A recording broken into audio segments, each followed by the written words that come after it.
a little popcorn. Yeah. All right, well, good evening, everyone. Thank you so much for coming. I really appreciate everybody being here for my first coffee roasting demonstration here in the shop.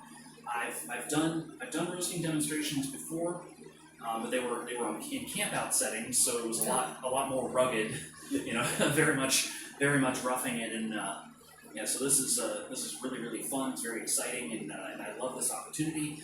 The goal and my whole mission behind having these sort of demonstrations is to show people that coffee roasting is not a mysterious art. It is certainly an art by all means, but it's not something that is unachievable. You know, as Gusteau says in Ratatouille, anyone can roast coffee. You know, it is, and I want this to be very, very approachable. You know, because I don't want people thinking that I'm some sort of guru genius. You know, this started out as a hobby, and this is exactly how it started out with a whirly pop. It was intended just as a Christmas present from my wife a couple of years ago, and so it was so much fun, and I really loved the results. You can't go wrong with really good coffee. So here we are with all of our material. So you have your list there. So what I have here is a whirly pop. Now this one is a little more on the fancy side. It is stainless steel. It's got a really thick, heavy bottom to the pan. And so this is not really like your average everyday whirly pop. When I started out, it was like one of the aluminum ones, and it worked fantastically. So the only modification I did was I drilled a hole in the lid, and then to insert a thermometer. So this thermometer, it's an instant read analog. Normally, those thermometers only go to 220. This one goes to 550 because we're dealing with really high temperatures.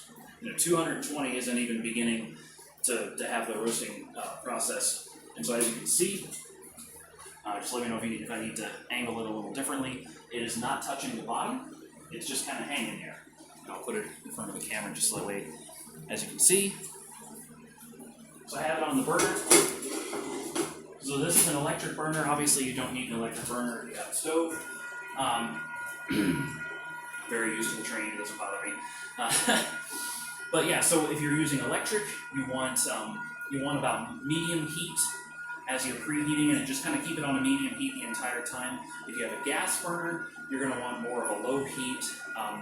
I started out using propane, specifically my propane grill, but natural gas, I had a different experience with it. I had it on low heat for natural gas as well, but I didn't have a great experience with it. So if you have a natural gas stove, you're going to want to kind of play around with it. Pause.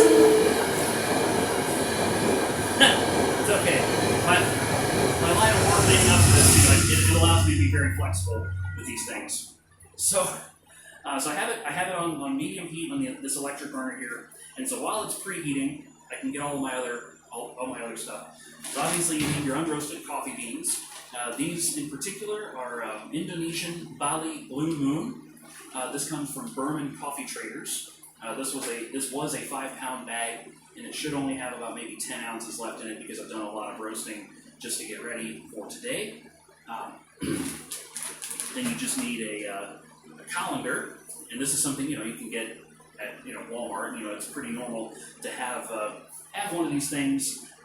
Just be careful about sustaining injuries because it's very easy to strain yourself with these.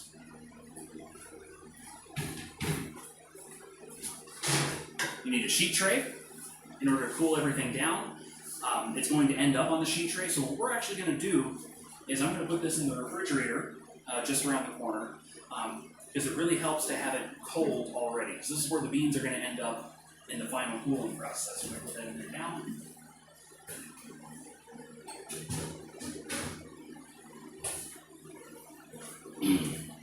And then we have the scale. Now this is, obviously a fancier one because I need it. And I just add a little container. I zero it out. So we're gonna try to make an 8-ounce batch. And the thing about coffee roasting is that you lose yield. So this says 9.9 ounces. That's fine. We're going to end up with about 8 ounces in the end, because what ends up happening is coffee beans have moisture in it. They have chaff on the outside, and these things are going to they're going to be cooked out and sloughed off during the process. So you want to keep that in mind. So because that's something when I started out in the business before opening up as a shop, I would weigh out 8 ounces, and I would put it in the bags, and I would say they're 8-ounce bags, and I was charging for an 8-ounce bag. And just for grins and giggles, I put one on a completed bag on the scale, and it said 6.5, and then another one, like a darker one, said 6. Huh? Well, that's weird. And I thought, maybe the scale just needed to get recalibrated, so I zeroed it out and put it in a different container. Sure enough, it was only 6 ounces. So I'm really glad that I found that out early in the game and not when somebody was complaining, hey, you're charging me for 8 ounces of coffee, So we have it weighed out. First thing you want to do after you've weighed it out is you want to inspect it. Always very, very careful. In fact, actually, before anybody moves it, I am already seeing something that would completely ruin the roasting process. Anybody see it? There is something in there that is not a coffee bean. Right there. You know what that is? No, what is it? Let me see if I can. Obviously, I gotta pull it out. No, it's not a bug. As long as it's not a bug. Stone. It is a piece of plastic. Oh, well. How did that get in there? I mean, things happen. It's Things happen, because coffee is an agricultural product. Yeah. You're gonna wind up with pebbles, and they are primarily stored in burlap sacks. So I will find burlap fibers all the time.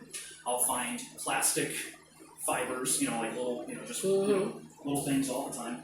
So you put it in this colander, and it serves a couple of different purposes. First of all, it allows you to check for debris, unwanted objects. And this particular one is very dusty. This has a lot of like chaff dust in it for whatever reason. They come in different different processes will create different textures. So I just want you to take a good look at it. You can see it has like a lot of it looks like paper on it, like a parchment, but that's just the chaff. So it's very much the same thing as popcorn. The chaff on the coffee bean is very much like the popcorn skin that gets stuck in your teeth. Only it's lighter and flakier. So I'm so glad that I checked it, because that little piece of plastic not only would infuse burnt plastic into the coffee, but it would also melt to the inside of the chamber. Yes. And I'm not getting it out. So very, very, very important thing. And who knows what else you're gonna find. One of you guys said bugs. Yeah, it could happen. Yeah. It could happen. So you don't have to wash it or anything. It's already been washed, but you just want to check. So even just a cursory sweep, like you're looking for a Lego. That was me when I was a kid. It's like I feel like I was looking through Legos when I started doing this again.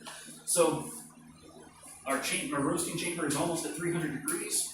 For this one, it's good that that's a sufficient temperature. But if you have like a thinner aluminum whirly pop, you're going to want it more like 450 to 500 degrees. So we're going to put it in. And I'm actually going to set a timer on my phone, so that way we can kind of keep an eye on how long things are taking. So we have it open, and just right away start cranking. You just want to keep it moving. You want to keep it moving the entire time. You don't have to go vigorously. Like this right now is about like 120 rotations a minute. So there's 2 rotations per second. It's really not crazy fast. You don't have to go crazy. So you got to stay steady. And how long do you do that? It's going to take about 15 minutes or so. So the one disadvantage of this, the advantage is the fact that it's very simple. It's very, very. These are all very obtainable items. This entire setup, including the portable burner that you don't even need. This entire setup was less than $100 for all of this. And like I said, this is a more expensive popper. So, you can get a whirly pop for probably $30 on Amazon. I got this one for $50. The thermometer is about $5-ish. That's like a $10, $15 colander. And then the cookie sheet tray and the scale. The scale, because it's a digital scale, it was like $30. So, you can get it relatively inexpensive. Coffee roasting machines can get very expensive. Well, yeah, sure you can get an electric one that doesn't require you to stand there and crank. Yeah, well, even my drum roaster in the other room, I mean, I built that, and it was it's able to do about a pound, and just with the trial and error building it myself, it was about $600 worth of work. But for one that was already built, it would be more like $3,000. Just to do a 1 pound roaster. But to have the big ones that do like 10 pounds at a time, you're looking at $50,000 or $60,000, even $100,000. Which, the answer is no, I don't need that. I don't want that. Because I prefer the smaller batches. I'd rather just have the roaster running all day with small batches. I can really control it much better. I can kind of customize each individual pound. So this is able to do a half a pound. You don't really want to go much higher than that because if it's too big, then it's going to take too long to recover the temperature. So when I put them in, it was about the thermometer read about 300 degrees. It's reading 200 now. If you add it in room temperature items, room temperature material, it's going to just subtract. And you said before that you didn't want to go fast. You don't want to go fast. We don't have to. You just take it as a demonstration. You put a drill right slow on it. The driving through it. Yeah, I mean, because like I said, this is about 120 rotations a minute. You could, that's a pretty reasonable drill pace. Yeah. And even for my drum roaster, I have it on the rotisserie that does 55 RPMs. And it's excellent. I put the beans in the drum, I turn the motor on, I close the lid, and I check on it. I gotta check on it every couple of minutes just to see, make sure everything's working, make sure everything is running properly. But about 15 minutes or so, and I have a whole pound of coffee ready to go. And it's great. It's excellent. But going fast doesn't make it any. No. It just helps. The whole point is to keep everything agitated.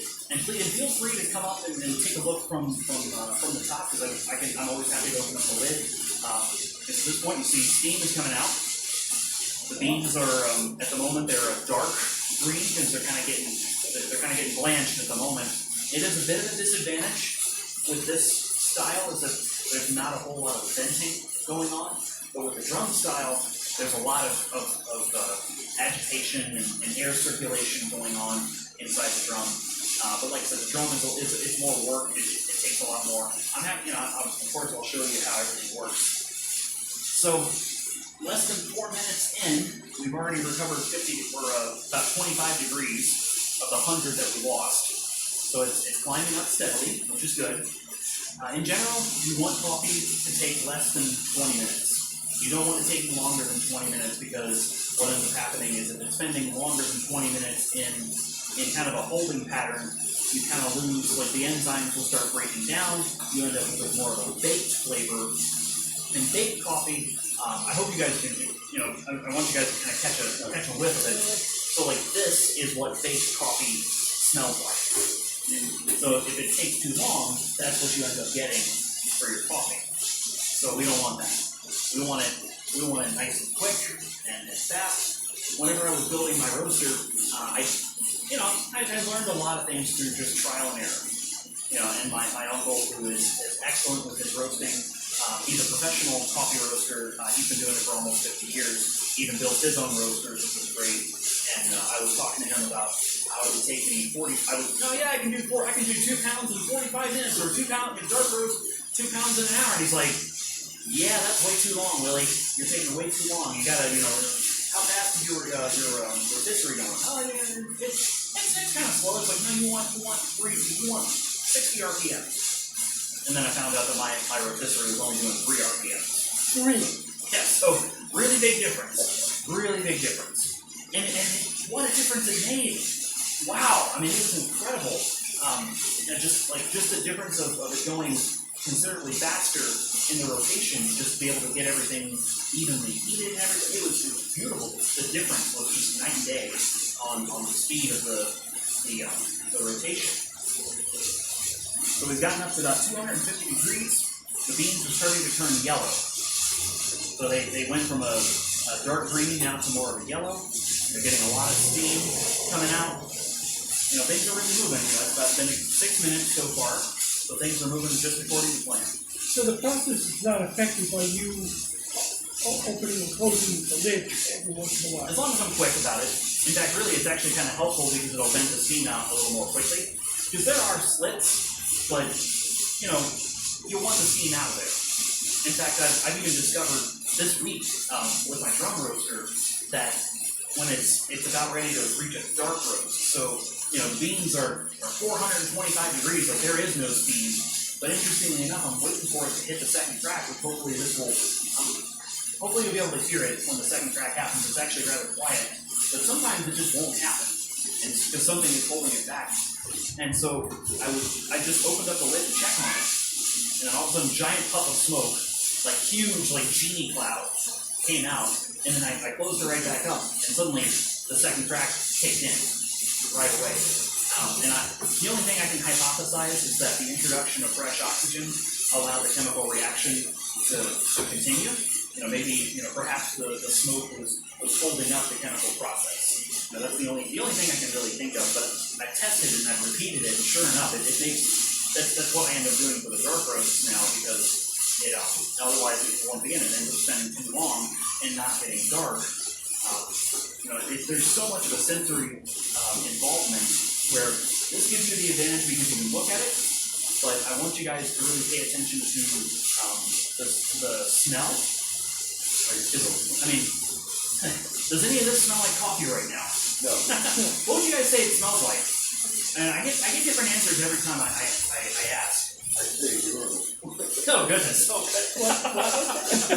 Urinal. Yeah. You know, sometimes it's not a pleasant smell. A lot of people will say it smells like grass. A lot of people will even say it smells like bread, depending on the variety. Like this one is not really giving off that bread vibe. But sometimes the bread smell is so strong with coffee that my wife was making a sourdough pizza crust one night, and I smelled sourdough in the kitchen. I'm just like, I don't remember roasting any coffee today. It was just such a weird experience for me. Although not as weird as whenever I pop popcorn on Saturday nights for my family party. Like, okay, all right, it's been 15 minutes waiting for the first. Honey, it's not coffee or So at 8 minutes, or 8.5 minutes, we're at 275 degrees. So very soon we're going to start seeing smoke coming out instead of steam. There's still a little bit of steam coming out, but it's starting to mix with smoke. And right now the beans are very light brown, like almost like a cinnamon color at this point. And like I said, feel free to come over and take a look. If you want to see it from top down. And so, but it's a beautiful process. I'll hold my nose. It's a beautiful process what's going on. So you can see they're starting to brown. But it's not considered a light. It's not considered a light roast yet. It still has a ways to go. So the longer you cook it, the darker it gets. Yeah. So as you can see, it started to turn brown. It's still got a lot of yellow on it, so it's got a ways to go. But you can kind of smell it. You can smell it drying up a little bit. Yeah. And it all depends. It depends on the individual variety of the bean. It depends on the process. Whether it was a dry process, a wet process, like a double fermentation. And I'm still learning all that stuff. There's so much to it in that. Dry process like the process of how they get the beans out of the cherries. It's like sometimes they will wash them with water, and sometimes they'll just pluck them, just pop them right out of the cherry, let them sit on like a drying bed. Sometimes they'll let them ferment. Sometimes they, there's so many different processes, and and just numerous combinations. And I'm still learning it all. It's the sky's the limit. Really, it's really fun and exciting. The part of the world where it's coming from plays a huge factor. Things from South, like Central America, they tend to be very chocolatey and kind of like a brown sugar. Which tonight we have a Colombian, obviously South America, but we have a nice Colombian medium dark. Then from Africa you're going to get like earthy. You're going to get floral and fruity, which we have one from Ethiopia tonight. And then this one from Indonesia, I'm still trying to figure out what it is, but that's going to be the fun. We're going to do a tasting, and we're going to enjoy it together. So So at this point, we're lost a little bit of heat because somebody wanted to look inside, but yeah, the smell is definitely starting to be, it's starting to smell drier. There's less steam coming out. Now what you're seeing coming out of the vents is smoke. So very soon, I'd say within the next even 45 seconds to a minute, we're going to start hearing popping. And once the popping happens, that's the first crack, and that's the beginning of the light roast stage. We're going to try to shoot for this being like a medium dark, which is going to take us maybe about 30 seconds into the second crack. And so hope it doesn't pop now. Oh wow, that was a really loud pop, wasn't it? It's getting very close to 300 degrees, so it's really moving along, and I can definitely smell it. I've been around it enough where I can smell the difference between the first crack and the second crack. Because it just, I can be very careful how I word it. It's like, oh, it smells like crack, Say something about your snack. When I was in Argentina one time, I went to demonstration. The place is sold whipping coffee, and that was the first time I ever bought a bag of coffee with coffee mixed with sugar. Oh, okay. Like it was already mixed with it? Yeah. Oh, wow. Yeah. And the sugar probably was grown right there, too, right? Yeah. Wow. The only thing was that I don't like sugar in coffee. Oh. I didn't know what to like at home. Oh, well. Yeah, Turkish coffee, they will brew it with the sugar in it. And so for that, you grind it up like a flour consistency. In fact, actually, my big grinder can't even get that fine.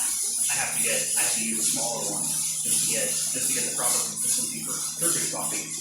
They have these cool little copper cups that just go directly on the burner. You put a spoonful of sugar in the bottom, and you put the grounds in, and then the water on top, and you just bring it up to like a simmer on low heat. I thought I heard a pop now. It's smelling like it's about ready to. Oh. You hear that?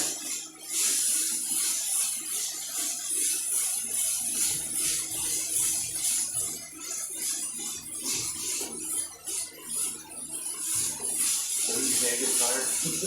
Oh, it's a heck of a workout. At this point, we're approaching 14 minutes, so it's still a very reasonable time frame. I did a test run this afternoon, which is in one of the containers there, and it was a little shorter, because things change. Just the air temperature in the room, the cooperation of the burner, all these different factors. Pop again. So we are now officially in the first crack. So what's happening is the beans are expanding, and there is actually an exothermic reaction beginning to take place. So the beans are starting to produce as much heat as they're taking in, which is why it's very important that you cool them down quickly, because they will actually continue cooking.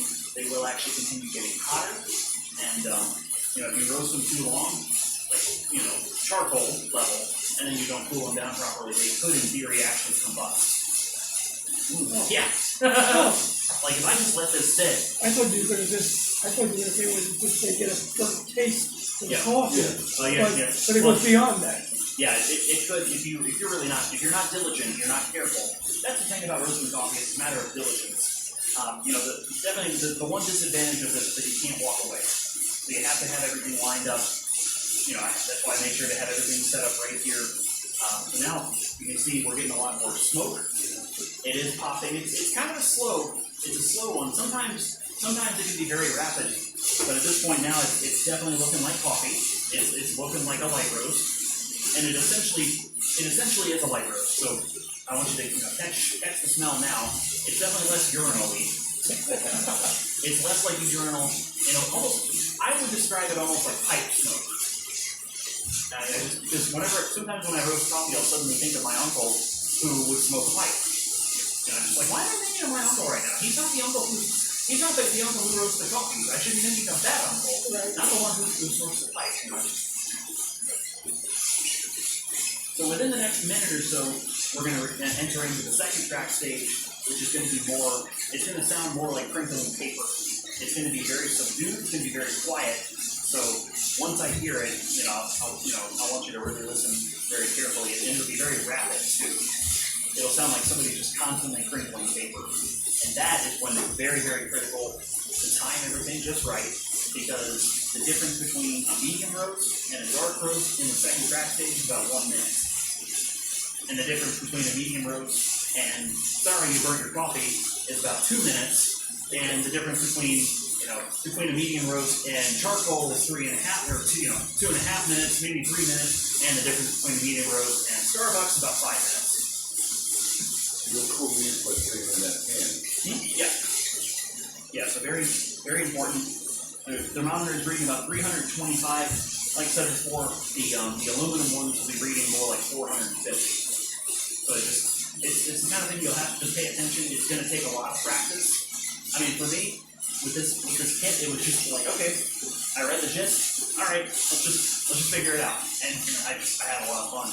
And I've lost plenty of batches over the past couple of years. In fact, I've lost 4 coffees since I started this business because I'm testing out the new roaster. I gotta, you can't make a good omelet without cracking some eggs. So it does happen. Getting darker. Temperatures continuing to climb. The smell of the smoke is getting much more pungent. I'm hoping you guys can catch it. Yeah, it's very important to keep everything moving. You can stop for like a split second, but you don't want to like stop and go do something. This is your go. Yeah, so that's why I don't have this as a roasting method anymore. I started out this way. Even in the shop before the shop opened as a coffee shop, this is what I was doing before I finished building the drum roaster. But now the drum roaster is pretty self-sufficient until it's time to take everything out and cool it down. And if somebody comes in, I just poke my head out the door, out the curtain here, and it's like, hey, I'll be right with you. Just give me a minute. And everybody understands. They know what I'm doing. They can smell it outside. I have lured in so many customers this week just from the smell of the smoke coming out. I mean, people, the chef from the Dancing Bear across the street, he came over and he's like, I knew that was you. That's one way to keep that door open. Oh, yeah. Now, Willie, you attended the culinary on spot, right? I know they have specialties there for students, right? I did watch a demonstration. But the coffee roasting demonstration was at 2:30 in the morning. So I was a little bleary-eyed and just desperately trying to get through the day. So what kind of courses did you take? Well, it was a standard 18-month. You either did the culinary or you did the baking. So I did the culinary, and so there was already a syllabus, itinerary set for you. All right, I'm hearing it now. You hear it? It's just very faint.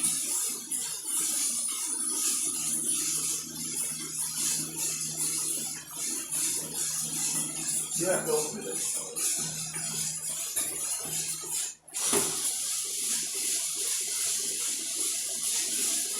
Yeah, it's very faint, but we're going to give it about 10 seconds. Get a little more, picking up the pace, so it's about ready.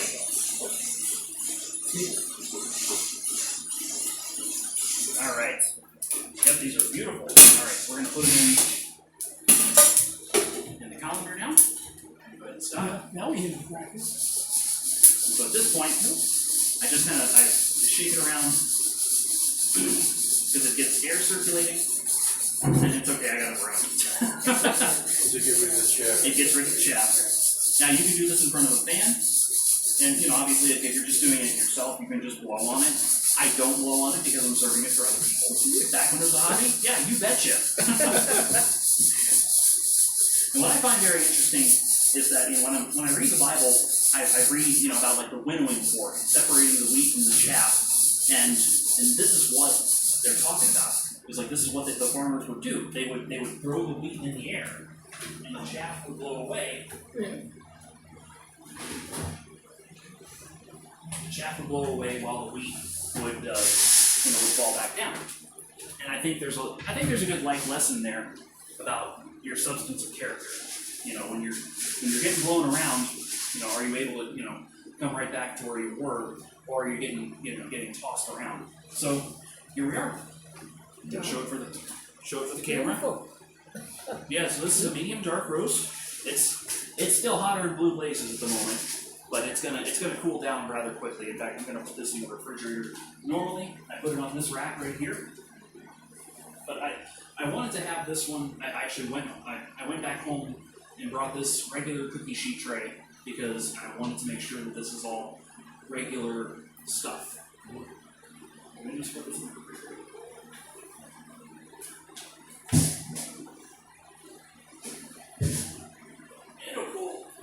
It'll cool within a couple of minutes. You know, it won't really take long, but So it doesn't really matter if you cool it down in the refrigerator or on the oven racks. right. So I'm gonna go ahead and stop the video.